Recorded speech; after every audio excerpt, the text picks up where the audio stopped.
Welcome to the Genoa Township Zoning Commission. Today is December 9th, 2024 to 7 p.m. The Genoa Township Hall. Agenda items this evening: zoning case 2024-06, Harris Automotive, first meeting. Zoning case 2024-5, zoning resolution amendment, first meeting. Staff present this evening: Joe Schaefer, Development Zoning Director; Paul Benson, Deputy Zoning Policeman. Roll call. Mr. Bernard, present. Mr. James, Mr. Geisman, Mr. Welch, here. Mr. Leff, Here. Mr. Graber is here. Mr. Wesker did inform me he was going to be absent. Oh, you hear the buzz? Okay. You think it's one of the mics?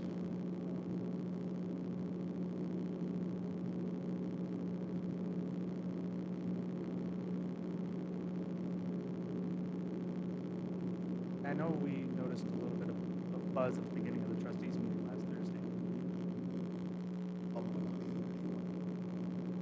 But we can go. The audio's will be all right. Okay. Nuisance, but we'll be all right. Statement of policy: this meeting may be recorded. Such recordings are public record, may be posted online, and could be subject to review in court. As is the adopted policy of the Zoning Commission, all applicants will be granted an opportunity to make their formal presentation. The audience may then be granted an opportunity to comment, followed by the applicant's response and questions from the commission. Here, a person may limit repetitive debate and reserves the following rights: to limit comment to items on the agenda, to limit public comment to 5 minutes per person, to restrict the number of times a member of the public is permitted to speak, to enact any other reasonable ad hoc protocols or measures necessary to maintain a fair, safe, and orderly meeting. This policy was adopted by the commission to provide for respectful, constructive, and efficient business schedule for consideration, and to allow for proper due process as required by law. First item up, the minutes.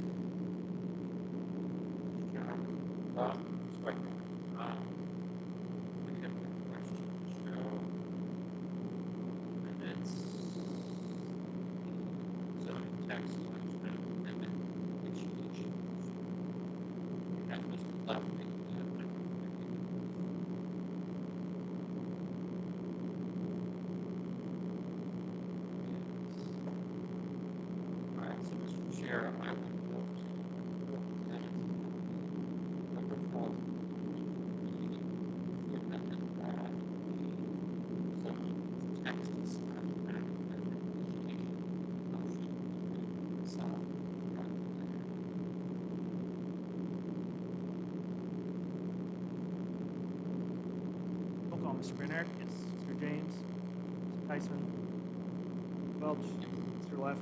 Yes. Passes.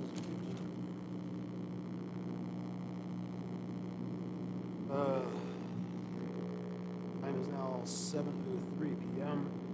Carl Russer requesting approval of a final development plan amendment to construct an approximately 6,000 square foot addition on approximately 2.66 acres located at 6319 Maxtown Road, Westerville, Ohio, 43082. PIN number 317320101700, currently zoned Planned Industrial District, PID, also known as zoning case number 2024-06.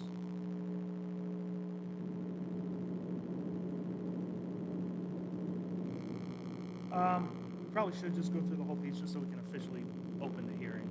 Okay, rise and be sworn in if you're going to speak on this one this evening.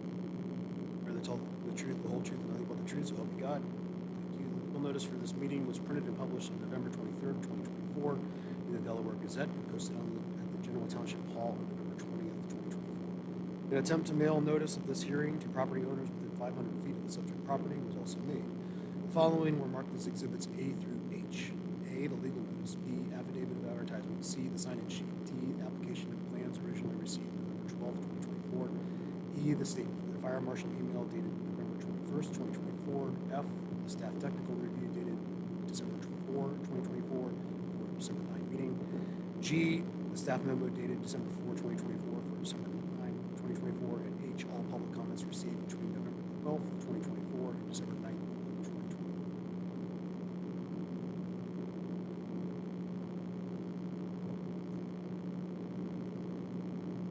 Just to note that the applicant has requested continuance by email that was submitted on December 5th, 2024. January dates.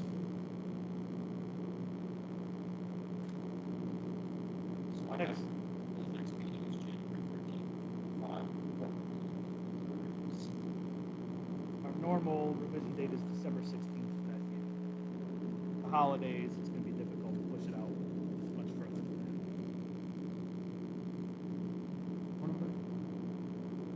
that. A week from today would be the 16th. If we are going to push it out, it might as well be, if you are inclined to push it out, it would probably need to be late December, much later than the 16th. We'll start taking off. Having it right before Christmas.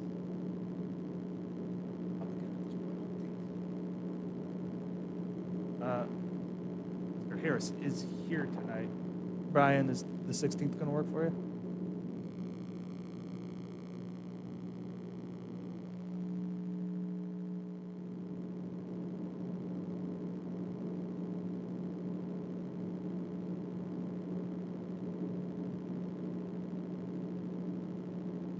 But for the record, Mr. Harris is in the audience this evening. The applicant, he did authorize the 16th date.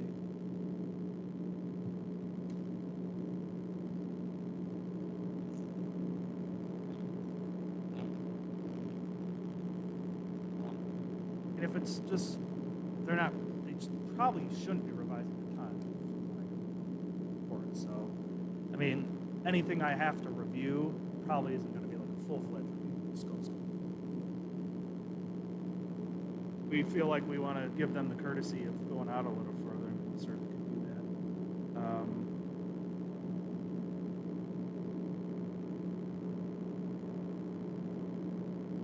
Yeah, that'll be fine. I mean, realistically, I won't be looking at it until after Christmas, but it does buy them a few extra days to get stuff done, so that's fair.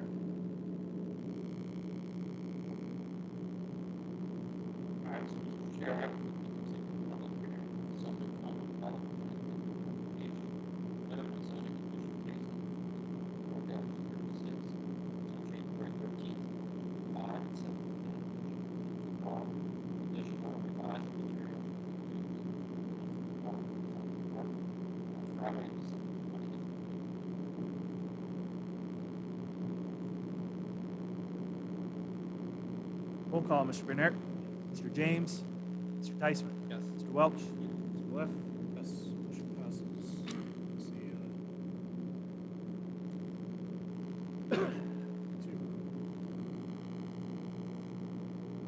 Time is now 7:08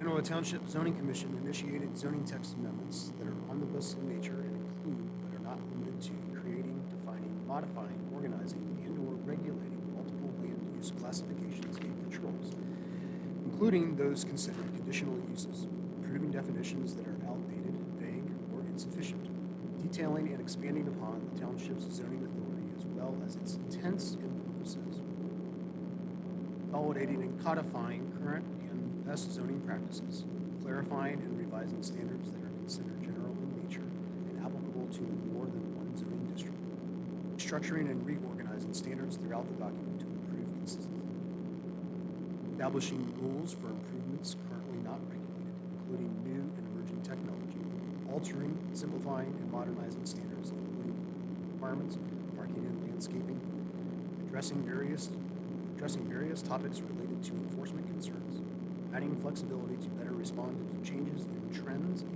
legal requirements, solving inconsistencies and disparities throughout the document, creating a multitude of changes pertaining to various administrative matters, and correcting grammatical and typographical errors. 4-05. Anybody speaking on behalf of this, please rise and be sworn in. Raise your right hand. You swear to tell the whole truth, the whole truth, and nothing but the truth, so help you God. Thank you. Be seated. The legal notice for this meeting was printed and published on November 23rd, 2024 in the Delaware Gazette and posted at the Hall on November 23rd. Attempt to mail notice of this hearing to property owners within 500 feet of such property will also be. Following were marked as exhibits A through E. A, the legal notice. B, the affidavit of advertisement. C, the sign-in sheet. D, the zoning text amendment dated November 24. And E, all public comments received between November 20.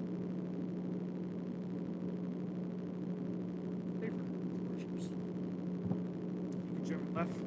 I did prepare a PowerPoint presentation since this is the formal introduction of the amendment to the public. I know we've been discussing it during these meetings for nearly a year now. So I'm just going to go through these. And I will post this presentation to the website. Omnibus, for those of you who don't know, Omnibus Amendment, rather, is an amendment that covers a variety of topics. And there you can see it's from Latin and has a very fancy definition to it. The last one we did that was omnibus in nature was adopted back in 2020. Other adopted amendments for the past several years have been more narrowly focused, so I wouldn't say they were necessarily omnibus. They were fines, PRD, and so why are we changing? I think the commission and staff fully understands this, but again, this is more for the public education component. Zoning regulations obviously need to evolve as the world changes. There's always changes in laws happening. We're always learning and experiencing things from an administration and enforcement standpoint, and obviously we're always getting legal advice as we progress through day-to-day life in the zoning office. And the bolded item here is probably maybe the most significant of all of them is a lot of these items we're seeking to amend are actually recommendations dating back as far as 2015 in that comprehensive plan update. So here we are almost 10 years later, and we're still working through that list. So that said, here is fully doing, which is resolving certain dual zoning situations on Freeman Road. These are properties that are zoned both rural residential and suburban residential. We've been sort of taking the approach of letting those property owners come to us to want to resolve those issues as opposed to proactively trying to rezone them. Most of those properties are developed, and so they have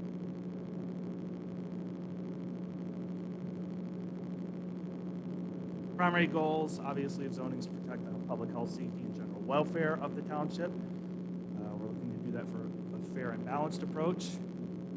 We obviously need to comply with all laws that apply to us. And those laws come from various sources, as you can see listed there. We're obviously trying to respond to the needs, wants, and desires of the community in a responsible manner. And that feedback comes in many forms, not just through public comments at meetings. I consider feedback anything someone's applying for in our community a zoning permit for. To me, that's feedback. That's a desire. That's something someone wants to build. We consider that feedback. And we sort of keep an eye on the trends of what we're seeing in the zoning office in terms of what we're getting in for permit requests. We're obviously wanting grounded regulations, but we still want to be looking forward, trying to modernize things, trying to live in the past. We want to create transparent, pragmatic document that actually works, can be effective, and we still want to respect the autonomy of the township residents because it's a big feature. A lot of people move there. So there's a lot of challenges, obviously, with zoning and crafting zoning resolutions. Land uses, including conditional uses, in our current code, some of them are overly broad, some are hyper-specific. Not all of them are defined, some are poorly defined. A lot of them lack adequate or even prescriptive standards for when we do go to administrate the code. Language in the code doesn't always completely or accurately reflect our authority, duties, processes, procedures. It's cleaned up. Some standards fall short or just aren't working. Some regulations don't anticipate the future, much less address current tech trends and practices. And there's a lot of way things are presented, the order and the sequence is not always consistent or efficient. There's a lot of factors to consider, obviously, when we look at making zoning changes. I think I'm not surprising anyone by telling you that Delaware County is a very fast-growing county relative to Ohio and the rest of the Midwest. There's obviously regional changes of significant nature occurring. We're all well aware of all those items. Obviously, infrastructure is always growing and changing, expanding. The annexation pressures, redevelopment infill will become more and more of a thing here in the township as we reach our build-out stage. We have to start thinking about a community that's got a lot of green fields, and thinking about what is now going to happen to these properties and what is the next stage of their life going to be. And community demographics continue to evolve. Again, feedback, resident feedback in many forms. Revisions to laws, as I've noted, legal advice, as I've noticed. There's always risk management and liability we have to take into tech, I've noted, economic impacts. Obviously, a lot of those things are beyond our control, but we still are mindful of them. They do impact us here. Lessons and experiences, as I've already stated, and there's always evolving philosophies regarding planning and zoning practices in the professional field. So, things to avoid. There's a lot of ugly words there, so I'm not going to read all of them, but there are a lot of things you don't want to do. Vague, ambiguous, or confusing is probably right at the top of the list. We obviously don't want a document that's not following the law either, but all those things are things we're trying to avoid. So if someone says, well, why aren't you doing this, that, or the other thing, it's possible it might fall into one of these categories. Past so far, so as I noted, the foundation for this was really set with the 2015 Comprehensive Plan Update. That was one of the first major documents I worked on my arrival here in the township. In 2017, the research and drafting of some of the components of the Kermit Amendment actually began. So yes, it does date back that far. In 2023, the trustees and zoning commission both noted they'd like to address a variety of items once the topic of density was dealt with under the prior zoning amendment. January of this year, and the commission knows this story well because you've lived all through this, the draft omnibus zoning resolution amendment was presented to the commission. Spent the next several months reviewing, discussing, revising during your monthly meetings. And then in June, we sent the revised amendment out to Regional Planning and Legal Counsel for review. Reviews came back in August and September. As you very well know, throughout the fall, we continued to discuss and revise the document. And then last month, November 12th, we officially initiated it and began the mandated amendment process as defined in the Ohio Revised Code, as well as our own zoning resolution. Path forward. We're here at this hearing tonight, obviously December 9th. I believe the commission committed to this being at least more than one meeting, so additional dates will be as determined by the commission. I expect regional planning's legally required recommendation to come during their regular meeting on the 19th next week. And obviously dates from here on out, from that point forward, are sort of unknown because it's up to the commission, and then obviously goes into the hand of the trustees. There's a lot of to be determines on these slides because the trustees don't have as rigid of a schedule in terms of zoning business as the zoning commission does. They schedule all their meetings, zoning items, sort of ad hoc. It depends on sort of just what they have going on with the regular meeting schedules. A lot of times they do zoning business as special. Not all the time, but most of the time. So I'd say the amendments generally fall into one of these categories. Again, you sort of see the repeating theme here: legal consistency, trying to enhance things, modernize things, improve usability, clarify a lot of things, looking for organization, better organization, and then, as always, everyone's favorite, administrative cleanup. So there's way too much going on in this document for me to dive into every single item or even to go page by page or article by article. I try to keep this broad, and I'm trying to let the document speak for itself in terms of exactly what it's doing. But here's sort of the big picture topics. We're looking to complete an overhaul of how land uses are defined, classified, regulated, and presented. We're relocating certain code sections to more appropriate logical areas, addressing topics identified by staff, township officials, and or residents as concerns or challenges where we can, establishing regulations for topics not currently in the document. You see some examples there. We're revamping parking regulations to perfect modern planning thought just to make it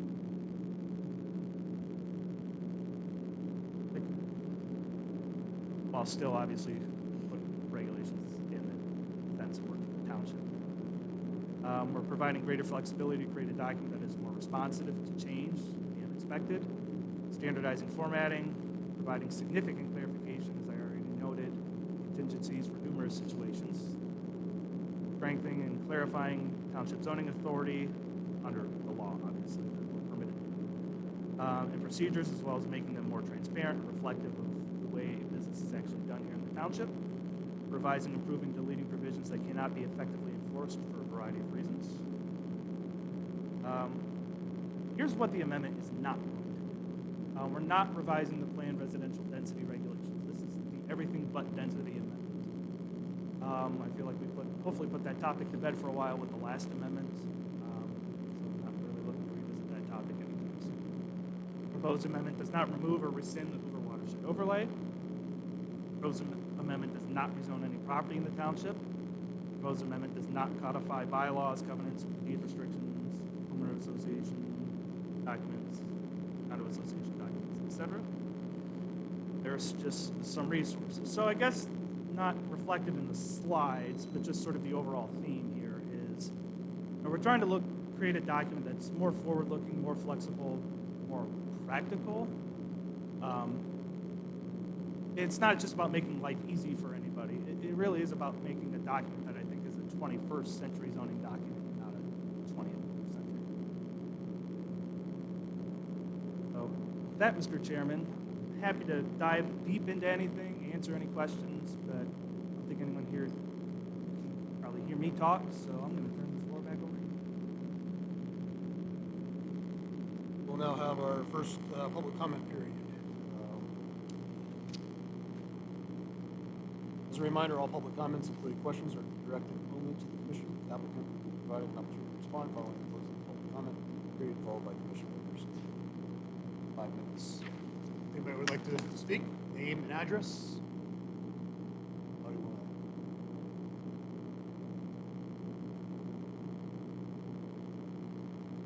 All right, guys, one thing that happens... Name and address. Oh, sure. Bill Andrews, William Andrews, 3501 Sunbury Road, Galena, Ohio, 43021. Okay, the one thing I would first have to say is you cannot understand in most meetings, yours is included, if you're in the back of the room or just away from the 5 feet away from the person that's speaking, you can't hear what he's talking about. He's going a mile, you can't understand it. It's too fast, it's so soft that you can't hear it back there. And I wish somebody said in another meeting that we should change the thing there. I just would like to be able to hear these meetings, because when you hear them, you really can't hear them. I've sat back there like, man, it's 15 people recently, and I said, does anybody know what they're talking about? And the answer was no. So it's not just you guys, but I could follow just being part of what Joe just said. Couldn't hear anything in the back. So using this high-tech 2024 equipment might be improved upon, I think. Okay. I've lived in the township, my current home, for 36 years. Prior to that, I was in another home in the township for 10 years. I've been here 46 years. So I've seen a lot of everything in the township over 46 years. Used to be a train going along 3C Highway, you know, when I first built the house, my first house. And it was, we were, you know, volunteer everything. It was big changes. But what I'd like to have seen here, and you're talking about, is the citizens of Genoa can get involved instead of a to be announced after the whole thing's all done. You know, that they, because they aren't involved in it, they don't even hear about it. Most people never got the same mailings I got from Joe to my email. Nobody received anything. So all my friends did not know anything about this meeting tonight. I wish that could be improved upon. Just like when the trash is going to be picked up in a given day or something goes out from the township hall, administratively wise, to everybody saying no trash today because of cold or whatever. We're going to do it tomorrow or 2 days from now. But we don't have anything like that going out when it comes to the zoning stuff. The citizens are really just sort of left in the dark. The biggest problem I've seen since I sort of got re-involved, I've been on the Board of Zoning Appeals before and a few other committees over all the years. But the biggest thing I see problems when I go to the BZA meetings, in particular, and other things, is that there is no enforcement of anything you guys do here. Whatever's already written down, there is no enforcement. There's all kinds of reasons that it can be. You can see a building going up that's way too tall. Walls are being built that are twice as tall as they should be, and it's apparent to everybody. But these are new builds. But it just if you don't apply for a permit, nobody in the zoning department goes out and says, hey, you got to have a permit here. You know, you just can't build willy-nilly. You can't do this. So we're always responding retroactively to any problems that come along. And believe me, if you talk to the neighbors of some of these developments, they don't even know what to do. They're so, like, I'm talking Fleur Drive next to Armenian Estates. They're just totally frustrated, and they aren't even coming to meetings now because they feel like they're nothing does any good. But the biggest thing I think has to be changed in the zoning thing is there has to be enforcement. There has to be the ability for the zoning inspector to come onto the property if they're building a house 60 feet away from the, say, the sideline, and it turns out they build it 7 feet away from the sideline. You have to be able to come and enforce. You got to look at it as it's going on. Where you see something that's going on that has nothing at all. It seems as though there is no. I don't see any real enforcement. When I was back at the BZ, I was talking to Barb Lewis, who now is a county commissioner, but she was the same thing. She saw enforcement. She said she saw a lot of that. I just don't see it at all. You get the nicest paper that says something on your desk in front, but unless it's actually enforced and people go out and look at it, drive around the township once in a while, there's nothing happening. Everything is behind the scenes. Then you got to file a lawsuit. In my experience, it's been when the building's already up and goes in front of the judge, and you got to tear down a building that cost $250,000 or something because it wasn't built correctly. The judge is just going to say, we just can't tear down a home or something, tear down a structure. And so even though the people clearly violated our code, clearly never got anything, but when it gets to court, it's not going to matter. A judge isn't going to generally say tear down the house, tear down this outbuilding. So I would say one thing: of all the changes you're making here, we got to find a way to enforce these things. I have talked to other townships, other associations. I know the fellow behind me went to a bunch of township association meetings up in Cleveland, and they are enforcing it. They are going on people's property, or if they call up or they write them a letter saying we're going to come out and talk to you about what you're building in your front yard or something. And they do enforce, and they do take a progressive way of looking at the code and how you're doing it. This is not your domain, but I'll mention it. You have a code. Bill, you're at time. Oh, I didn't know there was a time. Yep, 5 minutes. Thank you. Have one more comment? Make it quick. Okay, you guys have a code. You guys define a lot what's in the code and everything, right? But if only in the last 4 years, only 3 times did the Board of Zoning Appeals not grant a variance. When I was on BZA, Barb Lewis said the same thing. It doesn't matter what your code is if it isn't enforced. Thank you. Okay, please remember this. It's not being enforced, and it's like really frustrating for the neighbors of places like this. So all the great printing is great, but if you don't enforce it, you don't really have a means to enforce it, just forget it. Just don't bother. Anybody else?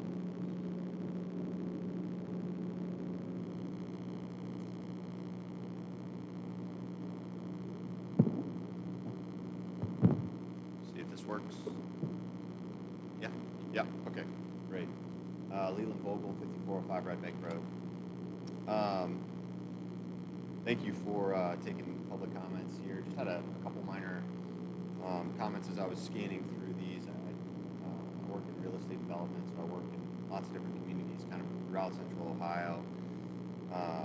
And just noticed a couple small things. I think by and large trying to clarify, codify your zoning is a really wonderful task and very hard to do. So hats off to you guys for taking this on. Just a couple minor things here.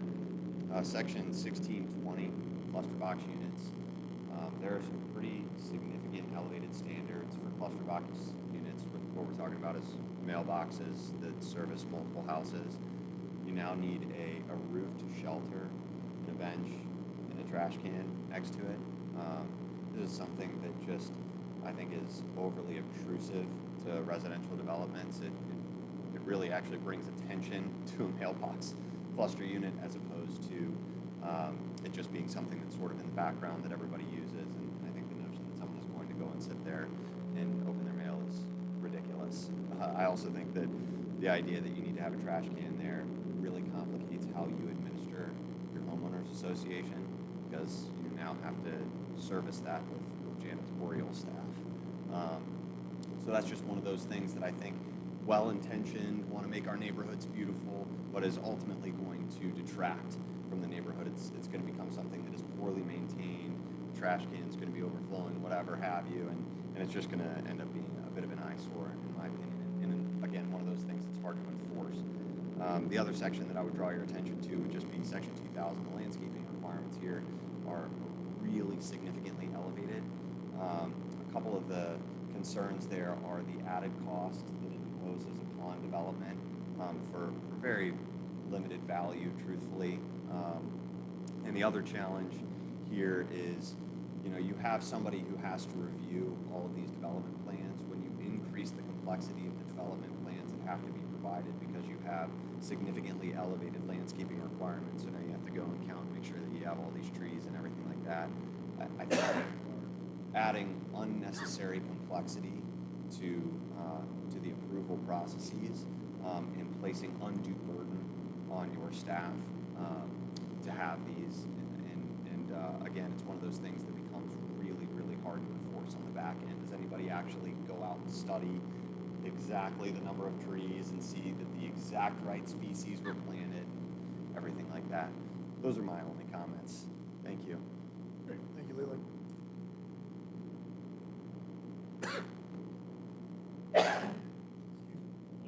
That's a cough. Oh.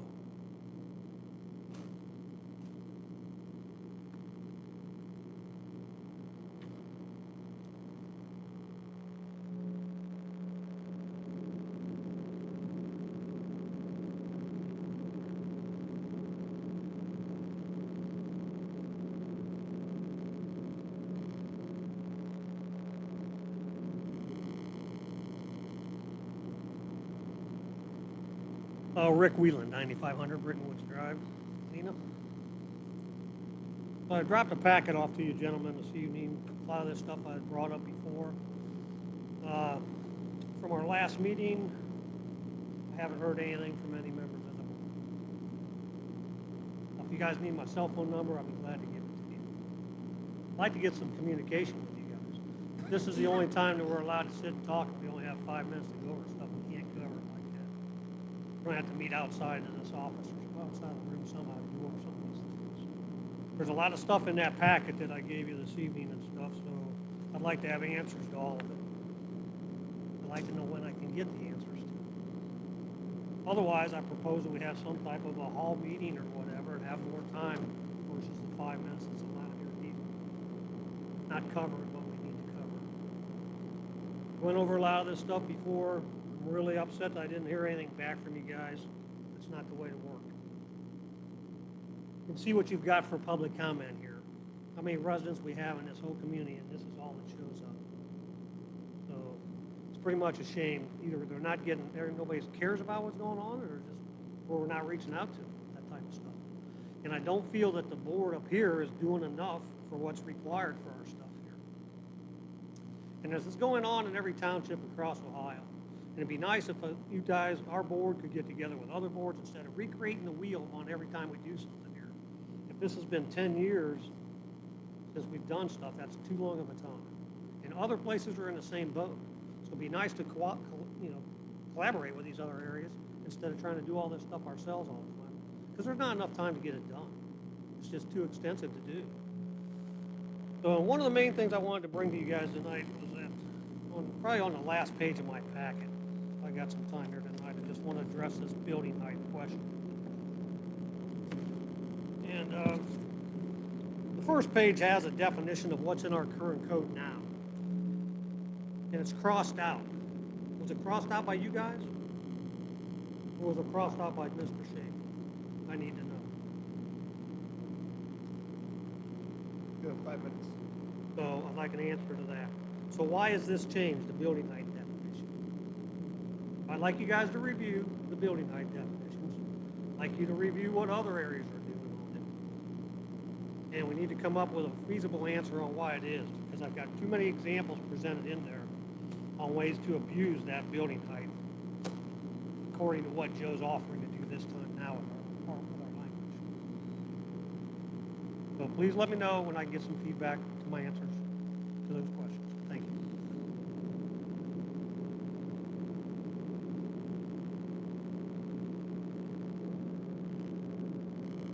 Vote's closed.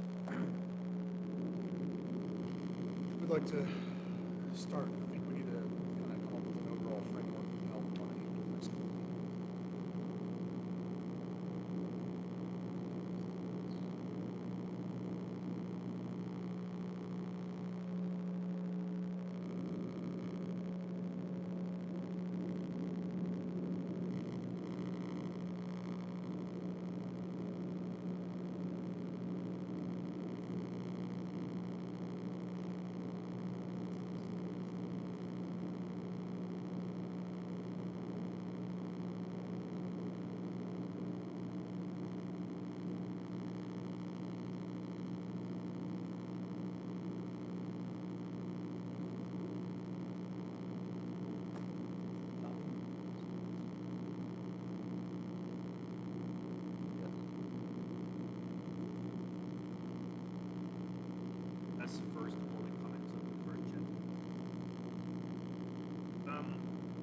not set in stone yet. This is just, we've been discussing this, but there will be 2 or 3 more sessions after this with us, something like this, that the public can address this document. This document can change, people can make suggestions, we'll listen to the comments, see what we think also needs to be changed, because, I mean, it's not because people give us these suggestions that we need to make a change on it. If we feel like we already addressed this and we don't want to go over this whole subject again, because we've been discussing this subject quite extensively, that we won't change this. But I mean, there's definitely a few things that that the public brought forwards in the emails and tonight that I think we could address and that might be good changes for the zoning code. So.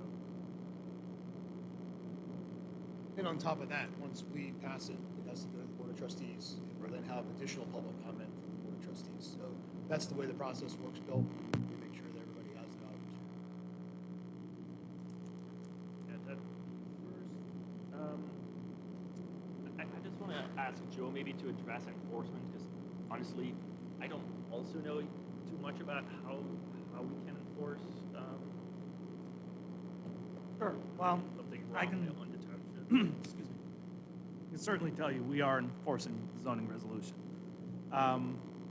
You know, a lot of stuff never even sees the light of day at a BZA meeting or this meeting or a trustees meeting because it's handled internally by my office. So to say something's not being addressed, I feel like it's just frankly not true, because there's a lot that happens that just no one sees on a day-to-day basis. You know, we get calls all the time. Can I do this?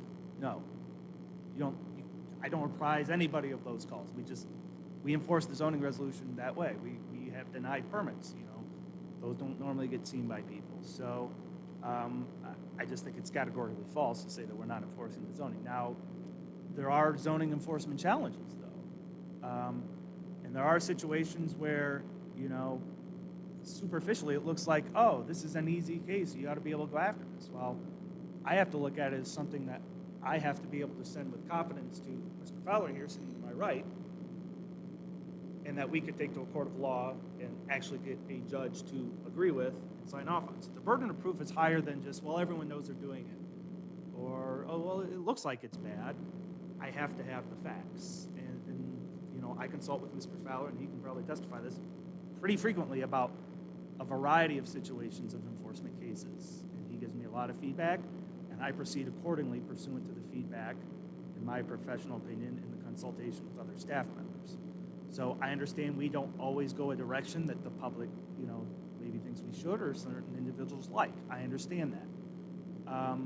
But we do make the decision that I feel like is in the best interest of Genoa Township, the entity, in public tax dollars, and staff, and the commission, and the trustees, et cetera. So, you know, when it comes to, the trustees have made their position very clear. They do not want us entering property to be measuring fences and stuff. Now, if we can see it from the road, if we can pick it out from an aerial image, if we can go onto a neighbor's property with their permission, that is how we get things done.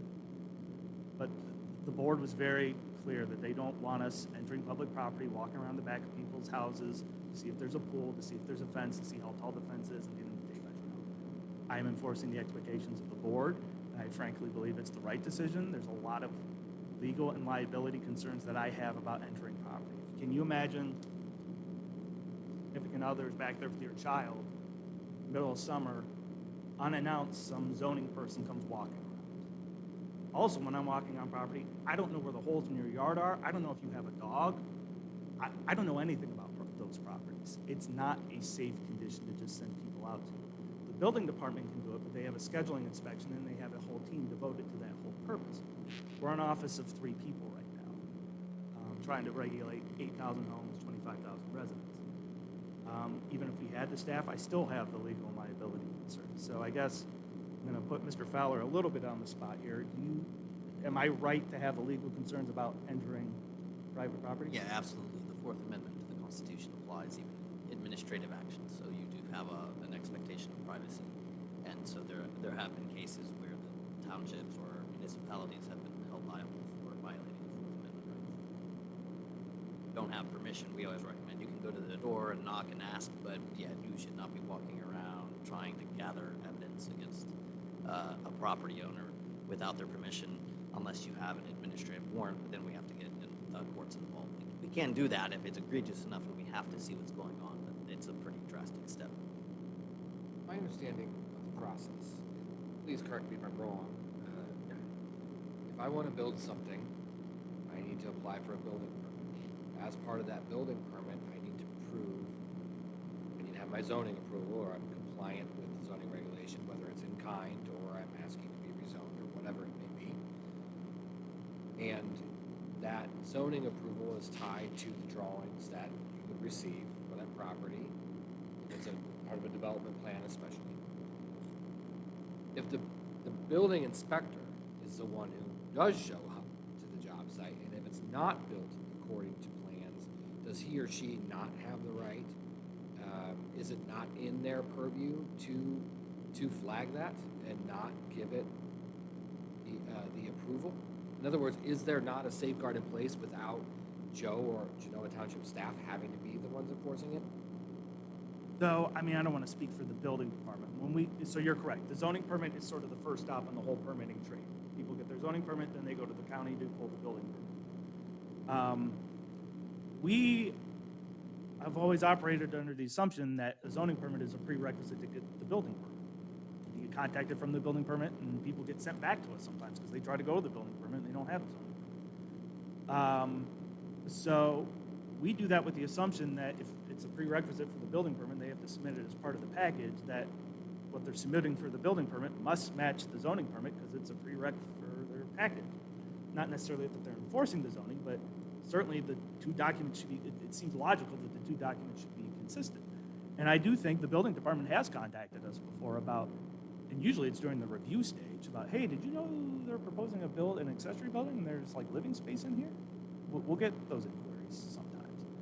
Now, how stuff sometimes just gets built in the wrong spot, I don't know. I don't know if people never pulled the building permit. I don't know if it just didn't get checked. I know the building department's also very busy, and they have finite resources, and sometimes they're just looking and got built. You know, it meets the building code. I'm not sure they're always so terribly concerned about location, but it's certainly something that they could call out. And obviously, if it's something we observe, we'll go after it. But again, we have 8,000 plus homes. We just can't be everywhere at once. And if someone decides on one Saturday to throw up a shed without having gotten the permit that they needed, there's nothing I can do about that. If they just chose not to follow the rules. Usually we don't become aware of a situation until it's vertical out of the ground and, you know, substantially completed, if not completed. So we are sometimes playing catch up, but I think that's just the nature of the beast. If everyone followed the rules, they pulled the permits they were supposed to be, and we wouldn't run into these issues. But obviously, people don't always follow the rules. Sometimes they pull permits and then build it in a different location anyway. We just had a BZA case about that pending right now. A lot of these improvements, though, are in backyards. They're hard to see from the road. We have large lots. We have wooded lots. Some of them are just built directly behind the house. You can't see it from the street. I think Mr. Fowler used a great word, though, there is egregious. And some of these are, you know, again, we have finite resources. We do have to prioritize things and determine, I mean, it's sort of like speeding, right? There's 40, if it's 45, but you're going 46, you're technically speeding, but is that egregious? Are they going to really pull you over? Like, we do have to sometimes triage things and go after the things that we believe we can prove, that we think are egregious, that are a definite threat to health, public safety, and welfare. So that's not to say we're just going to let things slide, but, you know, a violation is a violation. But in the world of reality and practicality, we do have to view things, you know, like that. When something comes to our attention, we believe it's a violation and prove it's a violation, Mr. Fowler can tell you, we deal with it.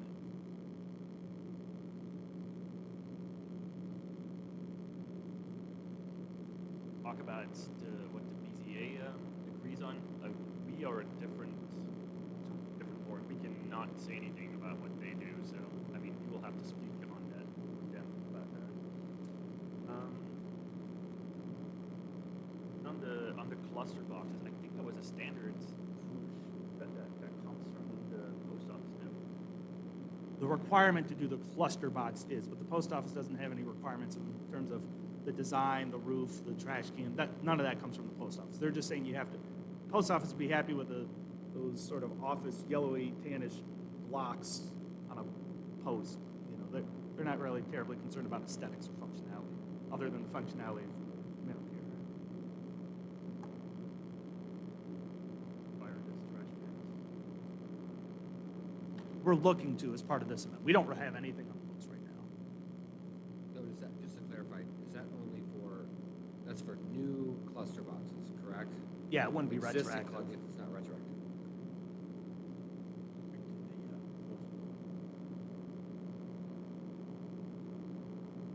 Fire certain.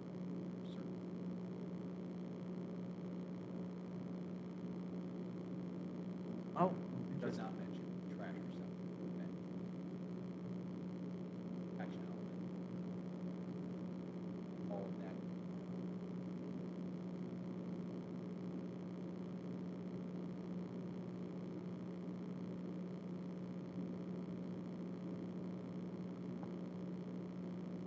I think it's something we should discuss. Actually.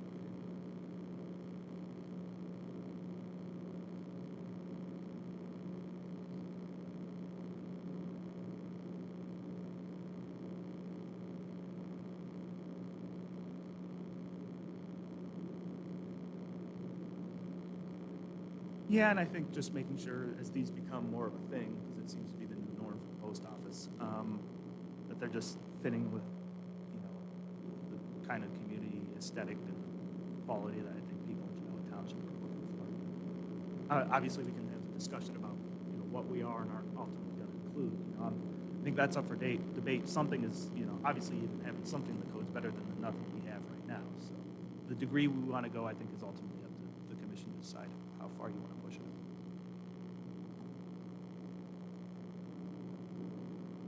Landscaping, I personally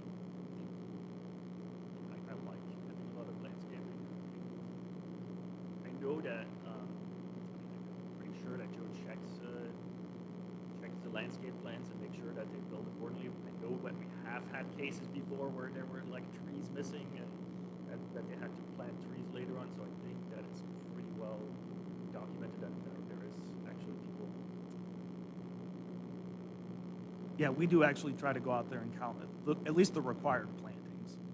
And I can say from an administrative standpoint, that language I have in there is actually language I borrowed from the prior community I worked for that I enforced for 5 years. So I appreciate the concern about staff's ability to administrate that code section, but I have a lot of experience administering very similar language to that. Yeah, I think, you know, I'm torn, right? You know, generally speaking, I'm someone who likes less sort of regulation, less code, less bureaucracy for a lot of the reasons. We are understaffed, you know, all these kind of things. And we talk about how we don't, you know, we have finite resources. The more we sort of obfuscate or add too much to the zoning ordinance, the more difficult. I think that also might be the reason why this is in here, though, because we don't. So if we think of Columbus as an example, we're talking about other communities. Columbus has different commissions for different neighborhoods. If you want to propose anything in those neighborhoods, you have to apply to those commissions. You have to sit through multiple hearings. They have to review all of your drawings and make sure they're happy with every single plant species you have. We don't have that requirement. So while this might look like we have a lot of requirements for landscaping, this actually smooths out the process so that an applicant does not have to go through these type of commission hearings that we don't have the infrastructure to even have those hearings. So I guess, you know, as I ask myself, okay, well, what is the alternative, right? That's a great comment. Should we have as many of these strict requirements, or just say plant one for one, or, you know, make sure it looks pretty, you know? But then who sort of is the judge of that, and what's the alternative? Well, one is we have something more strict, where we have, say, a design review board, where we have to review every little thing on your drawings to make sure we're all happy with it. And you don't like service berries, and I like locust trees, and gosh, you really hate oaks because that one fell on your house that one time, and all of a sudden it becomes really a difficult process. The other alternative is we have nothing, right? We just put, you know, make it landscape and make sure it looks good. And then we get to the, the enforcement question. How does it look good? Who's in charge of doing that? So there's probably a happy medium, and I think the intent of this is to find a medium that is, okay, this is something that's achievable. Most landscape architects will be able to adhere to this fairly simply, or, your tree guy who's gonna be planting the trees could do this and whip up a plan for you pretty easily. Can we simplify it? Maybe that's something looking at. But it's also at the risk of, do we make things actually more difficult to build the other way? That's just kind of where And I think the goal really was the predictability there that you said. Again, the quality and aesthetics of the community for certain, but also the predictability, not only for the applicant, for the homeowner. I feel like a lot of times in the past, and when I'm regional planning, so I see this elsewhere, you get a lot of people who are concerned about, sometimes they just don't know what they don't know, but a lot of times they don't know that all these regulations are in place. And, we'll get calls and we'll tell people, well, the code requires a buffer and these plantings and this and that and the other thing. And then they take sort of almost a sigh of relief sometimes, and they feel better because, oh, wow, you guys are on top of it. There's a prescriptive plan for it. Now they know what to expect. So I think it provides that predictability and that assurance for residents that, you can, if something were to go next to you and it was commercially zoned under this landscape plan, you can read through the code and understand this is what they're going to require them to do. Now, sure, someone could ask for divergences and we'd have to entertain that on a case-by-case basis, obviously, but I think that's really a lot of what it's there for. It's making sure we're beautifying the community, and making it aesthetically pleasing, but also providing that predictability for all the parties involved. The worst thing I think you can do, I've never been to one of those neighborhood committee meetings, but I can imagine how one could get bogged down real quick in one of them. But I've seen the other end of the spectrum too, where it's like, well, there's nothing on the books, but we just know we want something. We don't know what, but this person over here is upset who lives next door, and then it becomes really vague and ambiguous, and now you're just arbitrarily throwing trees in, and they're not really required, and developers just sort of doing it because they just are trying to get a yes, but are you really getting the best plan? So to me, it's that predictability is a big thing. or if somebody plants an invasive species and all of a sudden it kills all the plants in your yard. Yeah, and I've seen landscape codes that have gone way too extreme, and I know of at least one where I'm like, I'm glad I'm not enforcing that, because you almost would need a landscape architecture degree or be a certified arborist to understand it, and also have a lot of hours a week to go out there and enforce it. So I think it is trying to find that happy medium of keeping standards but not going too overboard.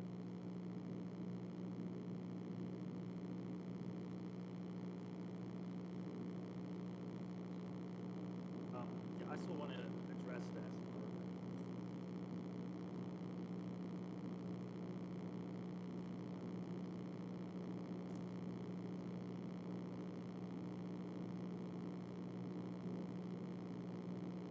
So now maybe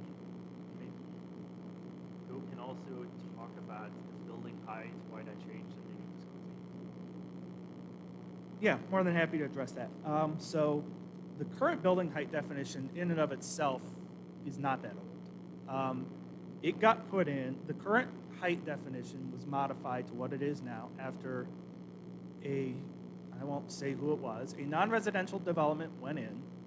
People weren't happy with the height that was allowed under the prior code. And so there was a decision, and the commission at the time, I think really was one of the ones leading the charge on the change, asked and said, we want to change the methodology to this. So we did. And that's what we've been operating under, which generally worked until, frankly, we started getting a lot of complaints about residential structures. That made staff take a closer look and say, wow, with all these complaints, this is not working for residential structures. All I'm proposing to do is to go back to the methodology for residential structures only, to go back to the methodology we used before, and created a community that people are paying a lot of money to move into and whose valuations have only gone up. So I guess I just disagree with the assessment that the building height definition is somehow going to be dramatically bad for this community. Again, we're basically going back to the definition that previously was. I think the only thing I did to the residential one was added a few different additional roof types that weren't previously called out. So, that when we get complaints about things in zoning, it causes us to look at things. And if it's causing headaches and problems, we're going to fix it. Now, sometimes the fix doesn't always go the direction that people think it ought to, and we've seen that even in non-zoning issues. Had that happen with the stop signs that got removed. You know, we got complaints about them, and people pushed and pushed and pushed, and the solution ultimately was not what a lot of people, I think, wanted to see, but it was the solution the township was basically forced into, was we had to remove a whole bunch of stop signs. So sometimes complaints don't always end up going the direction I think people expect them to, but there's very good reason for that. So we're keeping the non-residential building height standard the way it is. I got clearance from Mr. Fowler that we can distinguish between residential building height methodology and non-residential building height methodology. So that's what I'm proposing. I mean, you could go all around the township with houses built prior to when we changed the definition and find there's houses all over the place that are probably well above 35 feet to their peak, but when they average out, they're at 35 feet, because that's for years how it was done. Well before my time, that's how it was done. And it created a big, beautiful community that's very highly in demand. So I guess I just disagree with the assertion that it's what we're going back to is somehow detrimental to people. Can you explain the change? You know, what the difference is between the Yeah, previous yeah. ones? So basically, right now, the code says it's a flat measurement from the finished grade to the top of the building, no matter whether it's no matter the roof type. You can only do 35 feet, That's the regardless finished of grade- residential or non-residential. Finished grade along the front of The front of the building, to the correct. highest point of the structure. So what we're proposing to go back to for residential only is to, for certain roof types, allow for an average figure. So between the peak of the roof and like the beginning of the roof. So it counts for, and we see this a lot, in communities like ours that are relatively affluent, very highly stylized and varied roof types of different peaks, different pitches, due to the architectural style of the homes that get built here. So So the it measurement- allows for that. All right. No, go ahead. I was gonna say, so the difference is we're not measuring from the highest peak, we're measuring the average height between the eave and the ridge? Yeah, it depends. Paul Benson's got it pulled up here. So for residential, we're going to measure it. The way we're going to measure it is going to depend on the type of roof you're proposing. Because obviously there's a significant difference between a flat roof to an A-frame to a gable to, you know, I can go on and on. They're all listed in there. So that's what we're trying to do. Again, to me, it's more of a matter of practicality than, you know, sometimes you can try to keep things simple, but sometimes you make it too simple. And the stuff we see built in Genoa Township, frankly, is just not simple. We're not getting your standard, you know, a lot of these homes are not your standard two-story tract builder home. We have those. We also see a lot of homes on, especially when you require large lots, people build large homes on large lots, and people who build large homes on large lots do different architectural styles sometimes. Clarify, you know, the diagrams are helpful. I have two questions. Mhm. With the first one might be the easiest. Maybe I'll get to that one. The diagram you have shows a house kind of with maybe a stepped elevation, and there are 3 different roofs on the building. And it seems to me you're taking the measurement from the one that has the highest roof. So Yeah, say it'd be from the highest peak. from the one with the roof part that has the highest peak to the eave at that highest peak. Are you talking about the packet we were given on? Yeah, the packet we were given. Okay. Mr. Wheeler. Thank you. So, and that's fine. The second question I then have is, are we switching from the maximum height? It seems if we're taking it from an average, then that's the highest peak. Yeah, we're keeping at the 35. So the buildings overall to the highest peak would get taller. But like I was saying, that was the case prior to 2018 or 2019, whenever we made the change. Again, that was the case. So we're going back to just an older way of doing things that, frankly, worked much better because we did not get the kind of complaints about residential structures, building heights that we do now. What are the types of complaints we get, Joe? I'm sorry, I'm not trying to interrogate. I'm trying to very clearly understand this. We've gotten complaints that some of them are too tall. Now, in how we've administered the code and gotten legal consultation on how the code is currently worded, we believe that the vast majority of the complaints, or if not all of them, we've determined there is compliance being achieved. The determinations have not always been popular or agreed with, but those are the determinations this office has made with consultation with legal. So to me, again, if it's causing these many problems, then that tells me we need to fix the code and clarify things. Say you have an A-frame. Average height is on one side it's all the same. The other side it's very, very different. How would you So here it's, not, A-frame is spoken to in item number 4 there at the bottom of the screen. That's how we measure it.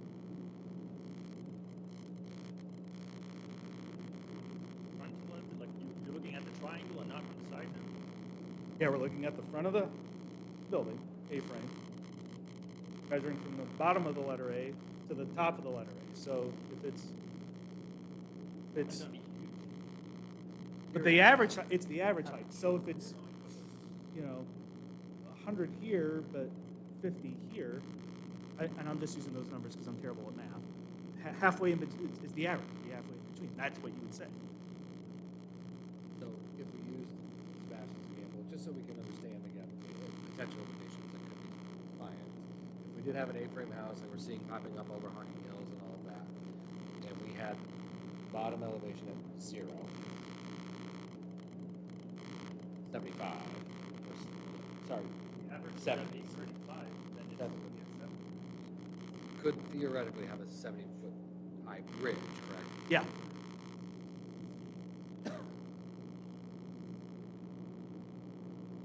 Like you could. Maybe, Now, if we want to, I'm sorry, go ahead. I was gonna say Apologies. maybe it's potential to do a hybrid where there's like we use this as the new proposal, which was the previous one, as a means of measuring it, but with also the maximum ridge height cannot exceed X. And I elevation think of we the bridge. do have a flat, like, regardless of all of these numbers, you still can't exceed this Okay. mean height of the structure. Because I had that same thought of, yeah, you could do something really extreme and get a relatively Right.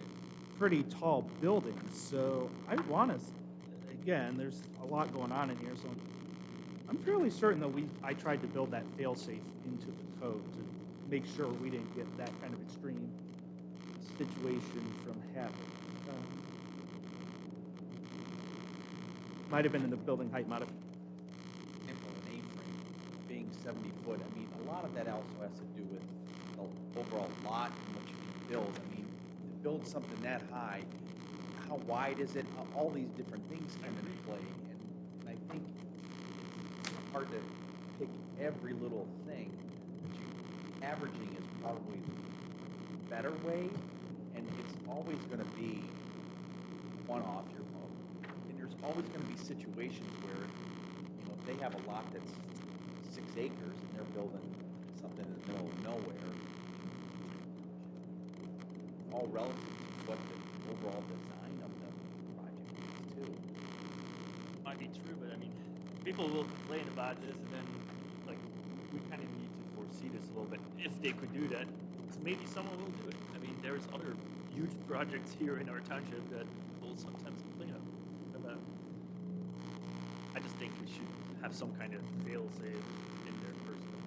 And, we don't want to do the average. You don't have to. Obviously, I agree with Mr. Braver, though. It's from an administrative standpoint, it's easiest. And, I know communities that some of them base, like, building height based off of, like, lot size or setbacks. And that's one of those things that, like, superficially sounds like it would work really well, but then people change their setbacks. People change the lot size, and it can quickly sort of get muddy real quick. Sorry, I'm still trying to look for...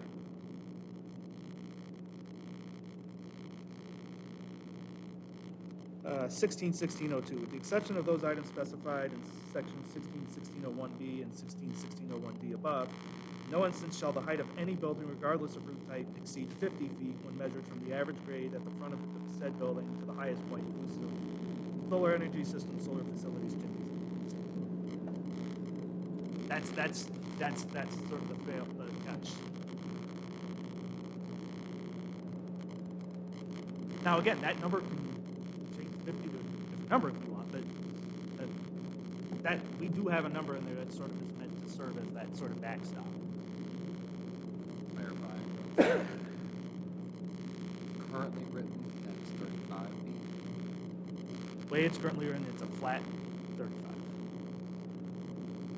But there are some building height exceptions though in the current code that allows you to go up to possibly 39 or something.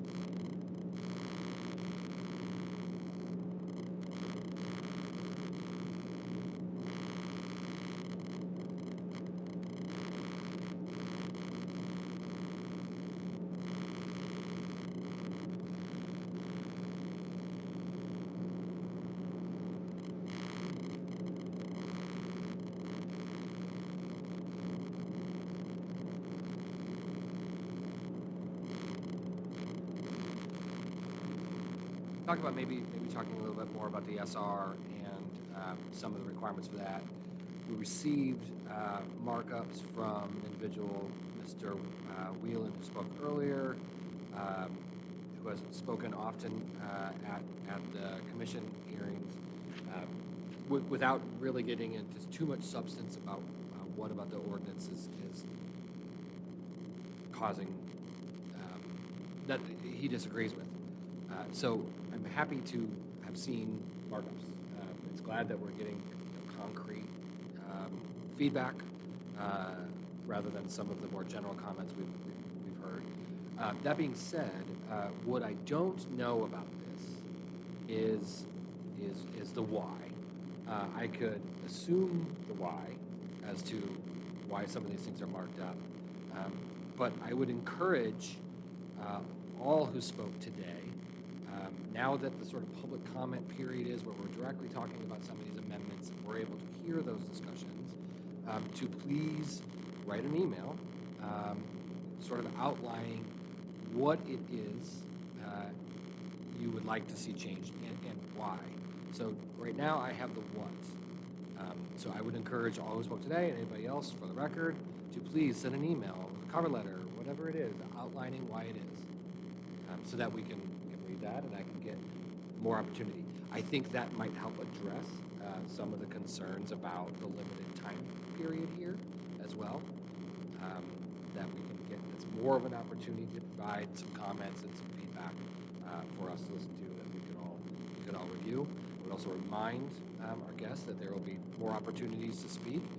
We have not set a finite amount of these presentations, and so there's certainly opportunity to come back and address another topic at a different future. On top of that, we have three papers.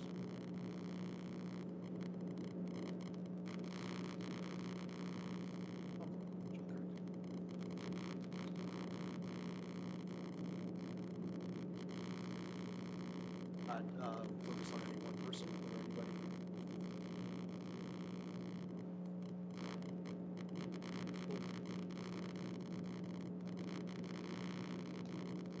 So Sebastian, on that, I'd love to hear what you want to talk about SR because we did kind of curve it from last time. Yep. SR was changed because when we were doing the densities, so we basically looked at all the densities in all the areas, and if you would calculate out what there was previously 20,000, what that would be in a density number, that would be 2.18 high density. Like now people found a 2 already high density, 2.18 high density. That's why we changed it, and now 30,000 square feet amounts to a 1.45 units per acre density. That's why we changed it. We only changed that number because we were only focused at the density at the time. So I'm fine with looking at the minimum lot frontage. I think it could move from that 85 feet number, definitely, because I feel like maybe you will get these very elongated lots otherwise. I think it's good to have a bit more space between the houses. Also, as a reference for an RR, in the RR codes, we actually have 150.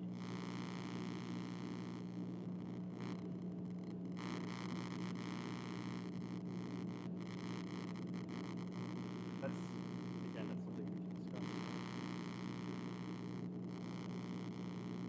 Better. I mean, my only thing is that eventually maybe people get really long lots, really.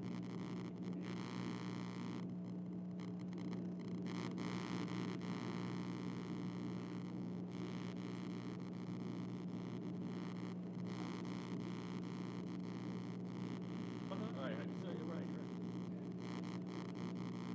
Environmental.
I don't disagree with the math. I mean, the math is what the math is. I'm not going to disagree with it.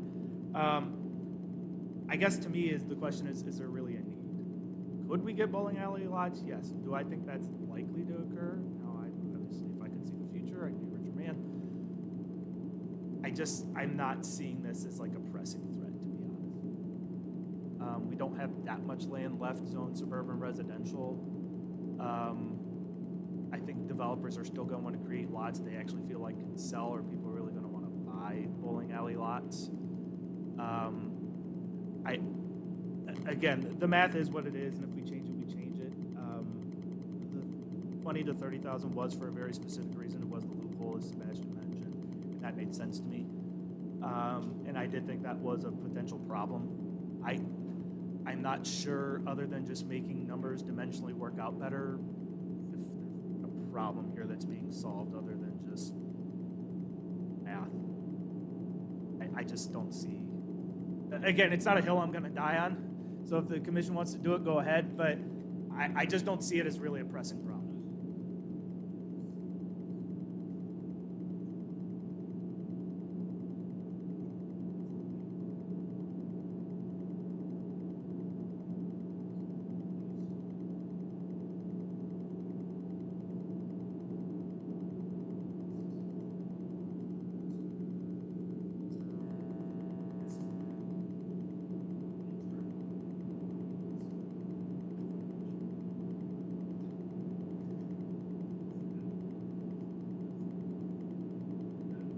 RR have 150. This one is a very close PR deal. SR is like very close to PR. Better if to have something a bit more in between. But the linear frontage is what the linear frontage is. So if you've got a whole bunch of lots lined up, whether it's 85 or 100, 85 is just going to be what it would be now. You're going to get the same number of lots you would get now. Just in that scenario, it's more just about what the depth of the lot is. Frankly, we're not going to see the depth of the lot. I mean, it might look ugly on a map from an aerial, but Is it really going to be something that's? I guess I'm just not sure. I fully agree with the assessment that that's going to that it's going to happen a lot, or B that it's really going to be as problematic. What I don't want this code to become is walking backwards.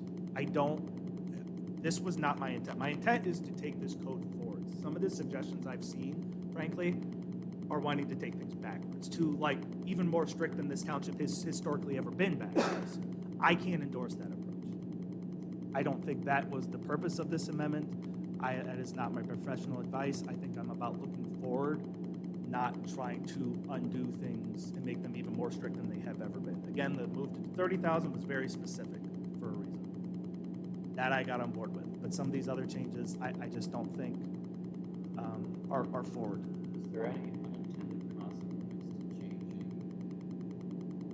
SR widths? The unintended consequence of forcing a developer to consider something less attractive, or more dense.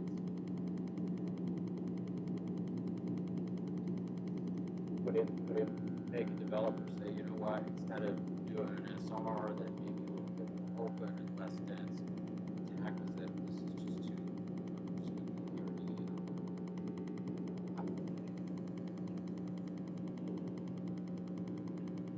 Or was also like, yeah, it would, like the highest density would be on SR, so it's better to do an SR than PRC.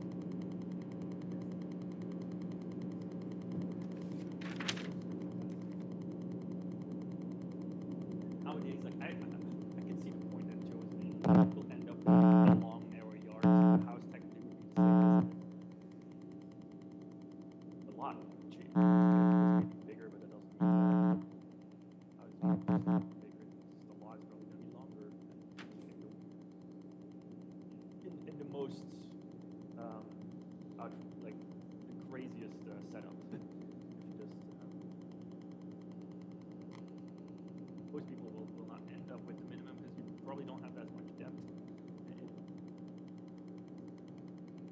So I guess just for a reference point, in looking at the zoning map, the largest tracts of currently SR zoning land that could be like very large, significant development.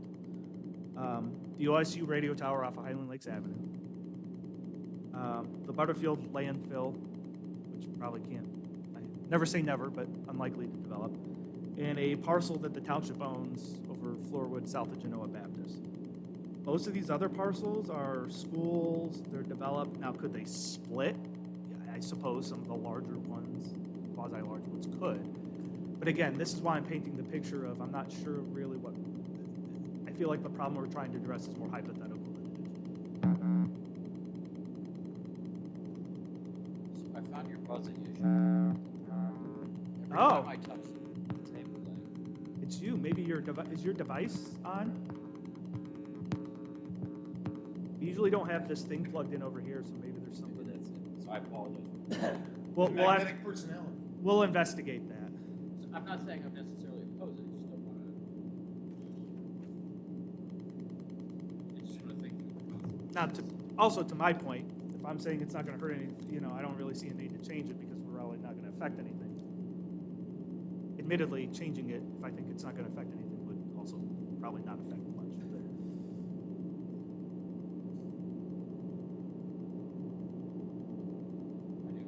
your all that. Every other like well, I think it's only in red that we allow SR. Correct, and the whole reason was obviously the transition from the city of Westerville to the more rural areas of the township.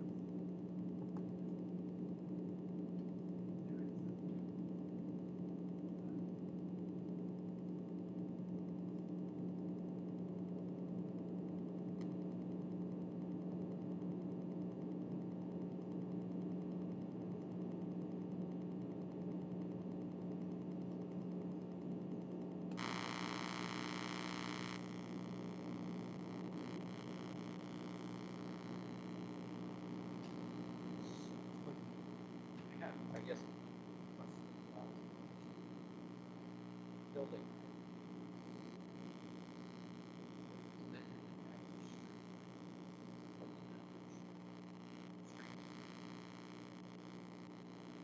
That would be, I think, difficult because it makes sense for when you're a builder building a new build and you do all that surveying, but how are you going to enforce it on someone who's looking to build just like a simple accessory building who's not going to have a full architectural staff?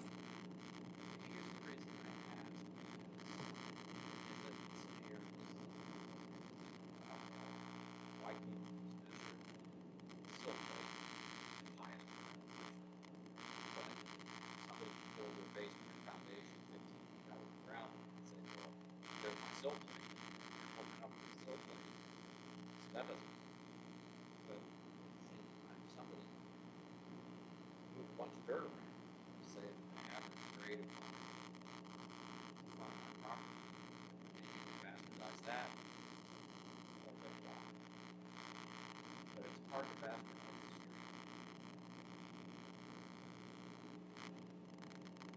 street.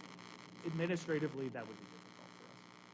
And I think it'd be difficult for people to demonstrate compliance, again, if they're not an architect or not doing a brand new building.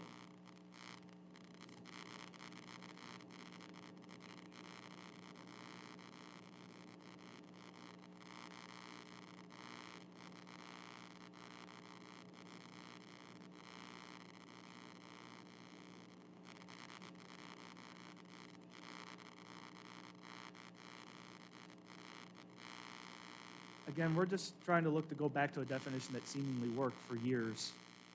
And the only thing that's changed with building, we changed the definition that seemed to be when all the problems with residential building heights complaints started. So I'm just trying to, and go back to what we knew worked.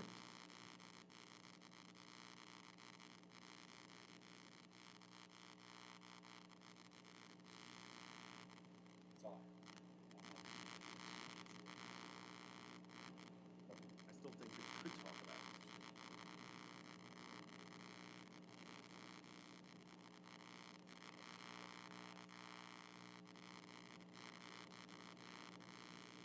Yeah, I mean, we definitely go lower. I did just put a number on the page, and that's a, you know, admittedly a nice sort of round number. I'm not, certainly if we want to go lower, I understand that. My concern is maybe like extra, what would that be, what would add an extra level to their building?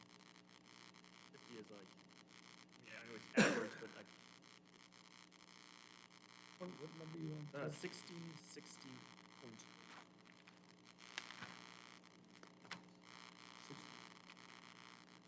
Okay. Basically about that, the building, this is the number, the number that it cannot exceed 50. Now, I'll note that I don't believe the old, when I say we're going back to the old way of doing things, again, we're going back to the old standard. I don't think the old standard had that limiting height. So that possibility always existed. So again, from that perspective, what we're doing here is somewhat of an improvement over the old way of doing things, because we're actually capping This it. is also for like additional buildings, right? Like someone could build a barn or something like this, right? Correct. And that, like, it's not per se a house, per se. Accessory. So this is, Well, it depends if it's attached or detached. If it's an accessory building, it falls under the accessory building Okay. standards. But if it was an addition to an existing principal structure, then yes. Then you gotta worry about lot coverage. I'm just worried if we move that cap down too low, then it sort of totally eliminates the value of doing the average figures. I would be more comfortable with 45, maybe. That's fair. It's a bit lesser than that 50 to them. Because I feel like even people will always try to find the limits, and Yes, even if they you will. go over a little bit, oh, it's 52 now. It's like, whatever, we'll let it slide. So I'd rather have it always a little bit lower. Like 50 might be more. That makes might be sense. more I can see that. Yeah, so I guess I'm just having a hard time grasping it, and apologies, but my understanding of the way it's written is 35 feet, fixed limit, done, can't go higher than 35 feet. And what I've been told is that people are complaining about that. And I asked why, what are they complaining about? And it said, buildings are too high. But it seems to me that the change that we're proposing would allow higher buildings. So. So can I you- guess, may I Absolutely. clarify? Yeah. So the complaint primarily is with the height exception section and how that's being Okay. administered and interpreted. Or interpreted. Getting too late for me, I guess. So and again, we feel like when we went back, when we moved the standard internally in the office, we rendered a whole bunch of home heights non-compliant with the zoning resolution. And again, these are homes that are very popular, there are a lot of people moving, they don't even know their home is now non-compliant. So, again, I think we're just trying to go back to what we knew worked and did not seem to ever cause any problems. And I think trying to tighten it up has made it too tight and created the situation where now, we're getting the complaints about things. So, again, I'm just trying to go back to what I think works and what I think is gonna be better to administer and, but still continue basically the type of community we get. Now, I agree, if we wanna lower that cap number, that makes sense to me. I agree, because every time you raise a number, people just always try to push the envelope, so I get that. As long as it's a number that doesn't sort of water down the way we're averaging to the point where we might as well not do the averaging. If that makes And I sense. think it's also, could we also add maybe that we're limiting the amount of floors? I'd be hesitant to do that, because we normally don't even see that during the zoning review. I'm not sure, to me, there's a, Well, yeah, that would be. Seven-level house, it only takes up 3 stories, so. Yeah, I'm just thinking, I mean, that's the only reason why I think someone would try to push these rules here. I was going down the floor during the thought process earlier than the thought process splits. Oops. Yeah, I will say, there are a lot of zoning ordinances that measure it from the midpoint between the eave and the ridge. I'd say that's actually more common than an absolute ridge height. So it's not being proposed anything that's out of the ordinary. It's just, like your question earlier, let's think through the potential implications of this and how we might mitigate a building that is higher than we anticipated.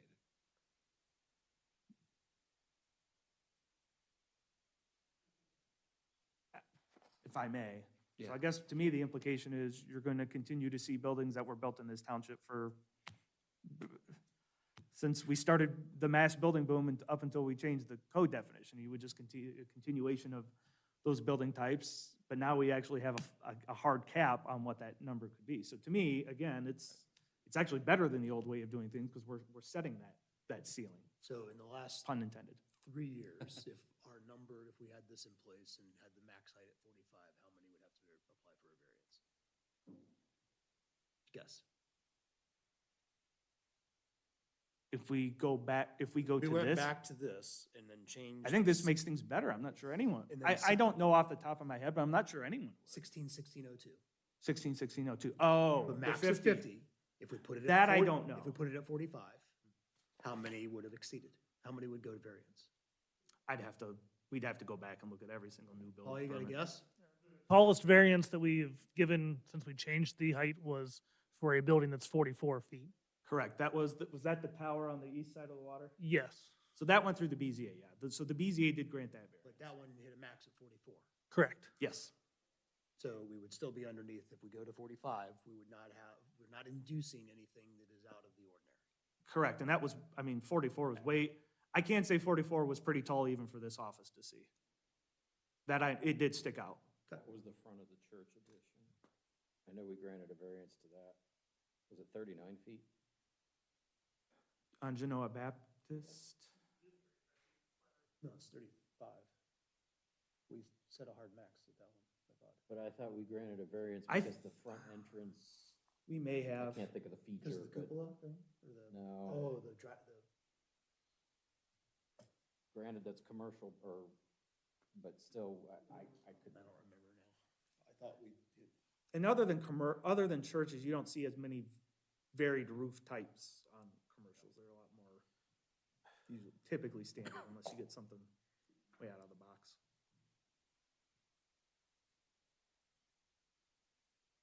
So yeah, I think the 45 number, that makes sense to me. So we'll mark that one down for a potential change. Sure. Mark it in red. All right, so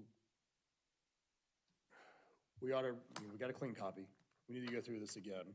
Who wants to propose how many chapters we get through, or do we just want to get as far as we can get in next meeting? Is that what we want to do, like, just topical? We see anything else that we Oh, yeah, want to that change? we see, okay, yeah. Yeah, Not, we not wanna- that the public can come with Public anything, is right? free comments, we'll take Yeah. comments on anything Yeah, I'm for fine. the next if couple we go meetings, over but I it, think yeah. we need to work through it again and read it, see if we got any comments. I think Mr. Wells also wanted to address something, you said something last time about Airbnb that you also wanted to address, so. Oh, I need to go back and pull that section that's on fine. Airbnbs, but I mean, I know you, in the draft language, it's limited, it has to be next to or adjacent to a commercial district. I'm still not entirely convinced that we're not creating a solution for a problem that doesn't exist. Yeah, I could understand that perspective. I mean, if we feel like we need to walk that back and keep them in the commercial districts, I think that's a reasonable approach. We have to accommodate them somehow. But obviously, we don't have to, if we're not comfortable taking that step, that's understandable. But they're not in our current code, correct? Correct. So you basically have to treat them as just a non-residential use in non-residential zoning districts. But my point being, or the question that comes to my mind is, why create something for something that doesn't exist now? I think there are actually people who have an Airbnb. Well, the Airbnb is different. Are we Well, talking not about bed and Airbnb. breakfast or Airbnb? I'm talking about bed and breakfast. Bed and breakfast, yeah. So it's good zoning practice to have those standards for all types of uses, whether you have them or not, whether or not you think they're likely or not, just so you're prepared. But so if we're saying we just don't want to see, if we're not comfortable with the standard that you could put one on a residential property if it's next to commercial, we can just strike that and just say, no, they've got to be in a non-residential zoning district. I think that's an easy fix, if that's the concern. For me, it's the opposite. I feel like it should be in residential. And I believe that's where we sort of left off, was there was a difference of opinion amongst the commission that needed to be sorted out.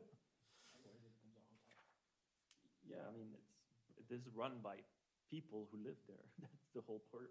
So we're gonna bring that up when we get to that section. We can, Yes. we can We're gonna talk have a about longer this a little later conversation.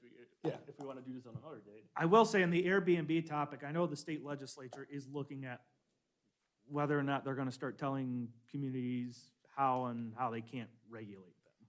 So I think there's committees looking at that right now at the State House, so. We could adopt all this stuff and then they could tell us, no, you got it wrong, now you gotta go back and change, and if it is, we'll live with it. So what is the concern with that? That people, that they regulate it too much and people get upset about it? Well, yeah, as you can imagine, there's a lot of tourism communities that probably are very for them. And there's a lot of communities that have significant concerns about them for a variety of reasons. There was talk a while back that they were just gonna take our ability to regulate them out whatsoever, and it was gonna be like ag, and we were just gonna have to allow them, period. Seems like they've walked that back now, and are now saying, well, we'll let you regulate them, but you can only regulate X, Y, and Z. Am I wrong? Is that sort of the read you're getting on it? So Mark's shaking his head in agreement but things could always change again. That's what the legislature does. So we're just keeping an eye on it. I have no idea when or if it'll even come to a resolution.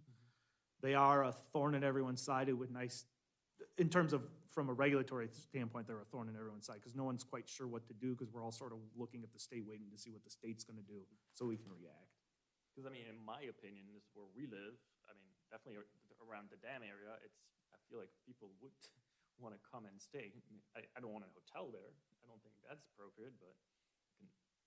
And that was- breakfast is, in my opinion, not something out of the ordinary for that area. We were actually talking about today, we're surprised we don't get more calls of that nature, of someone wanting to buy a house on Hoover and trying to turn it into some sort of thing like that. But we discussed it before also, like we said before, you can make a standard that the people still need to be living there, so it's not like an only commercial operation. Yep. Sounds like a good discussion for the commission. That's a topic that, Now or you want to? What section is that one in again? that's a topic where wherever the commission, I don't feel like I have a strong opinion one way or the other than I think we need to allow them somewhere in the code and have some sort of rules on the books, but exactly what district and all that, I think is ultimately gonna need to be a commission determination. I don't really have a strong recommendation one way or the other. All right, so just for those listening in the overall process, we're gonna have a few more of these meetings, public comment accepted. Again, 5 minutes is what we're gonna have verbally here, but it's highly recommended, and Matt made a comment earlier. Send us notes, we do review them. It does not mean we respond to notes. They are notes, they are suggestions. We will review them. If we have specific questions about them, then we may ask or discuss those here. But please send those in email-wise so we actually can have a review of those notes. Before we adjourn on that Yes. topic, do we want to continue the public hearing to January 13th? Because otherwise we'd have to re-advertise and all that. No, we're definitely gonna continue. But the question I did have is, do we, next time we start this up, can we make it shorter, or do we have to read that entire thing? That's a good question. So when they open the continued hearing, does he need to read the entire legal notice again, or can he just cite like the case number? Nope, it's still the same hearing, so you've already done that in this hearing. Okay, so like next time when we start this one, we can say, hey, we're starting up again in this hearing. We don't have to read that entire. Correct. Okay, thank you. I know you all like hearing me talk, but that's, all right.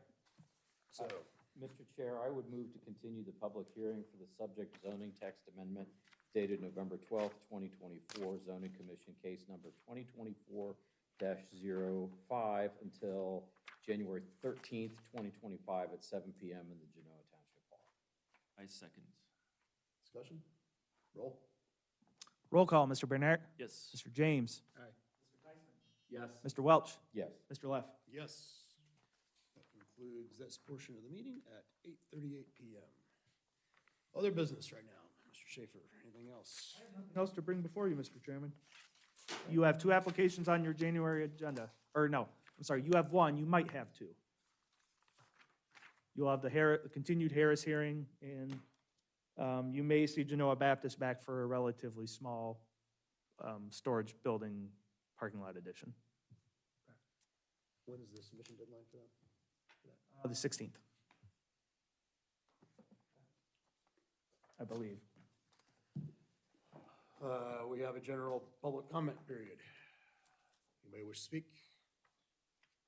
You have 5 minutes. I have specifically asked Mr. Name and address. Sure. Oh, same thing. Bill Anders, 3501 Sunbury Road, Galena. I specifically asked Mr. Schaefer some of the questions that he addressed from your questions. When I asked him, I said a friend of mine who's a contractor measured the height of this Armenian wall. It's 11 feet tall, and parts of the fence are 8 feet 8 inches. I'm sorry, height of what wall? The wall, the Armenian Estates on Warden Galena Road. And he said he measured. So I told Joe, I said he measured the wall. It's 11 feet tall. The fence is 8 feet 8 inches tall. It's way lot all taller than our code. He said, how did you get that? I said, a friend of mine's a contractor did it because I can't do it from wheelchair very well. That wasn't any good. I'm not sure if actually it was still easement, because right in front of the ditch. But he said, you can't go into private property. It's trespassing. So I said, okay, you don't have to go into private property. It's trespassing. There's equipment you can actually just put down. You can shoot the height of whatever you're shooting at horizontally. There's the, quick computation you can do. It's old hypotenuse and all that stuff for, triangles, and you were in geometry in the 10th grade. And I said, you can tell how tall the wall is. So isn't that good? No, we can't use that either. I said, well, if people talk about the wall during the meeting, is that allowed to be 11 feet? No, you got to be proof positive. So the next meeting started up, and the consul to the Armenian folks, says, he says himself, their attorney says, it's 11 feet tall. So I come back to the township, and I say, hey, everybody says it's 11 feet tall. It measures 11 feet tall. I said, oh, I know what I said then. I said to Renee Vaughn, one of the trustees, I said, can't you go onto someone's property to measure something or look at something or whatever it might be you're doing, call them up on the phone, or write a letter to them saying you'd like to meet with them to find out if how the outbuilding or whatever you're talking about is located?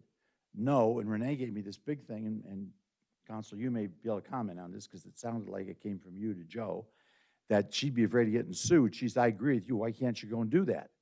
You know, let the people know why you're coming to property, meet with them. They can be with you when you walk around the house and measure something or measure how far something is away from the property line, you know? And apparently, she felt from conversations with Joe and maybe Consul too, I don't know for sure, that she couldn't do any of those things because she could be sued for a lot more money than she was worth. So I'm saying is when Joe's answering those questions a while ago, I've been through those questions.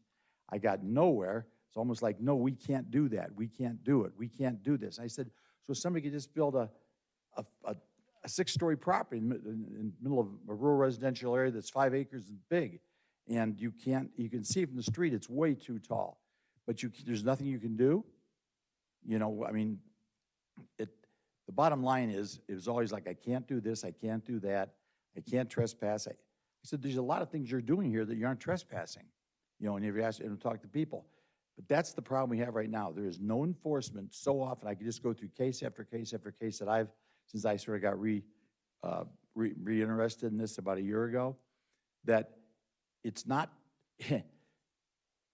the people are violating the code. Maybe they're violating the code even to start with. Once they built our building, they violate the code. And there's almost like nothing we can do, or we're told that there's nothing we can do. And I can't believe that. I can't believe there's other townships I know are doing stuff like that, because I called up, I know people on the board, and I've asked them, and they are doing that. So I guess I'm saying I would love to have a comment from the consul here. What can you do so you can inspect something that's being built to make sure it's not too tall or not too close to an easement or whatever it is? This thing 11 feet tall is in a rural residential area. It's probably even taller where the molding there hits the ceiling. And that's 155 feet across the front of the property. And we can't do anything. You know, I mean, to me, it's a very simple thing. You could inspect the stuff as it goes along. Or if you're driving along the road and you see something that's just grossly out of line, if you don't want to walk onto the guy's property and knock on his door, send him a letter. But there has to be a way you can go out and enforce this stuff. There's a thing a week ago at the BZA where something is built incorrectly 10 years ago, and now they come back, they want to add on to this building area, and but if they add on to it, they're also going to be within, too close to the property line. It was building correctly 10 years ago, but we never inspected it when it was built too close. So it just seems like it's a proverbial problem. It just keeps going on, and there must be some way, perhaps Consul can tell me or you guys, there must be some way you can enforce our code, because the code means nothing if it doesn't get enforced. And if there's too much work for you to do it, then find somebody else that can get the work done. Because when I was on the board, they were building a huge amount of stuff compared to now. Time's up. Okay, and and the zoning inspector seemed to manage to do it all. Okay, thank you.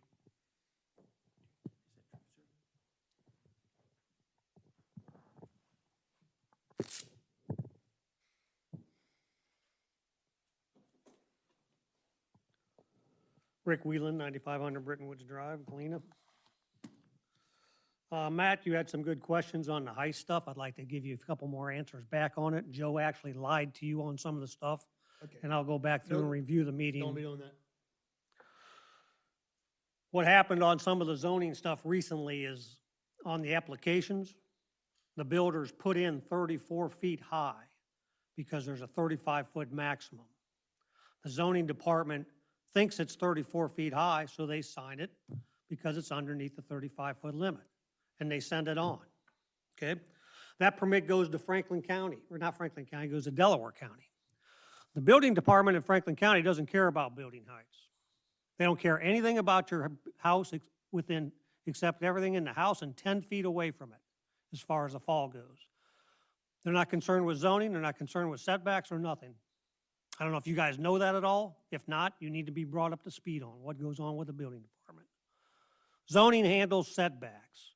They handle frontages, they handle side yard setbacks, rear side yard setbacks, and building heights. And the building heights, as Joe's talked about recently, are cases that I brought up to him where the builders actually lied on the application. When we found the plans and did all the homework, we found out the buildings were 38 and some of them were 42 feet high, not 30 feet high like they put on the applications. And that's because of the help we had in the zoning department, didn't have the knowledge or the expertise to understand how to read plans and stop it at that point. They've since done some stuff to try to revise that stuff. After he did that, another one passed through. Bob Webb had a house that did the same thing. So what happens is they go get a variance after the fact. They could have applied for a variance right at the beginning. If the builder was honest and said, my house is 38 feet high, Joe could have said, no, you can't build it. It's got to be 35 feet. Builder would say, well, what can I do? I don't want to take the house lower. Joe would say, you have to apply for a variance. It's going to cost the builder another 3 or 4 months in time and meetings and to do that stuff. But that's the process they have to go through if they want to do that. We're in a rural residential district. 2.5-story buildings is what we build here in our rural residential district. A 2.5-story house. Look it up, gentlemen. How high is an average 2.5-story house? In all your neighborhoods, it's probably 25 to 38 feet, 30 feet, at the most. Romanelli and Hughes isn't building any houses over that limit. Nobody else is. Certain builders are taking advantage of our stuff. And if you have a lot like Bob Webb has, 11 acres back in the back where nobody can see it, it's no big deal. He applied for his variance, and they went through the process, and the guys granted it to him, which they should, because he's got a nice property back there. It's not adjacent to another house, overpowering that house and that type of stuff. The reason for zoning is to keep stuff on a nice, even playing field for everybody. You know, we don't want to put restrictions in there, but you can't have people abusing it and stuff either. That's why you have to come up with a minimum. And right now, we have a 35-foot building height minimum. And you seem to think that other places do it differently as far as the mean heights. A lot of them do. Not a majority of them. The majority of them have them use that 35-foot height. I put samples in my case for you. You guys are welcome to call around other townships and see what they do. It'd be nice if the whole state of Ohio had a nice limit on it for all townships to follow instead of each one varying that type of business. But when you start talking about a 50-foot height, I don't know if you guys are builders or not, but you can't build a 50-foot high house unless you've got a base of the house 120 feet wide type of business in order to get that roof and stuff up in there. So, and then as far as some of the explanations for some of the other stuff, if we're not going to have a SR district, why do we have an SR district then? See what I'm saying? Let's get rid of it. If you're going to have it, then spend some time and develop it the way it's supposed to be done. You might want to bring some builders in and talk to them because you guys aren't builders. You don't develop lots as far as that stuff goes. When you're putting a lot in and you're just making a railroad lot that you guys were calling it, you know, I made examples of it. It's what, 500 feet deep? So you have to do it proportionally, like Stuart said. It was good examples. If you're going to make the frontage bigger, make the setbacks tight, bigger and stuff. Give the people more room to spread out. You'll have a lot better looking community, and especially for our rural residential districts and stuff. And that's the goal that we're looking for zoning, to get us a nice thing for the overall stuff of the whole township, not a relative few and not for one single owner. Thank you. Anybody else? All right, public comments closed. Any other comments, questions? Here? Discussion? No. Joe, nothing else? I just want to say, I mean, I apologize if I did not elaborate on the building height issue in depthly. I wasn't going to go into the details of each of those cases that came before us.